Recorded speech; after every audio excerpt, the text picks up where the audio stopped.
I don't know that he's going. მე არ ვიცი ის მოდის თუ არა პაპის დაკრძალვაზე. უბრალოდ იმედი მაქვს რომ ყველაფერს გადაწყვეტს, რადგან ჩვენ ვკარგავთ დაახლოებით 3000-დან 5000-მდე ჯარისკაცს ყოველკვირეულად. ისინი არ არიან ამერიკელები, მაგრამ ადამიანები არიან. თუმე შემიძლია ეს გადავჭრა დიდებული იქნება, თუ არა და ვიტყოდი რომ რუსეთი მზადაა. ბევრი ამბობდა რომ რუსეთს ყველაფრის მიღება სურდა, მიუხედავად ამისა, მათთან შევთანხმდით. ჩვენ გვჭირდება შეთანხმება ზელენსკისთანაც. მეგონა რომ მასთან უფრო მარტივი იქნებოდა მოლაპარაკება. აღმოჩნდა რომ ის უფრო რთულია, მაგრამ არა უშავს.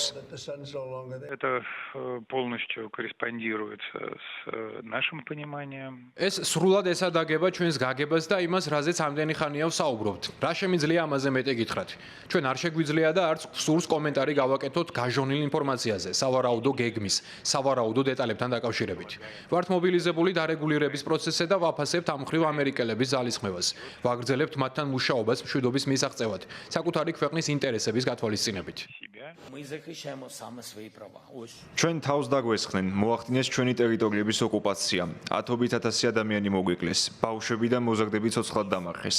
და ამის მიუხედავად უკრაინა მზადაა მიუჯდეს მოლაპარაკებად ამ აგიდას იმ ტერორისტებთან ერთად, რომლებმაც ეს ყველაფერი ჩვენს მიწაზე დაატრიალეს. ვფიქრობ, ეს ძალიან დიდი კომპრომისია. ჩვენ ვიცავთ ჩვენს უფლებებს.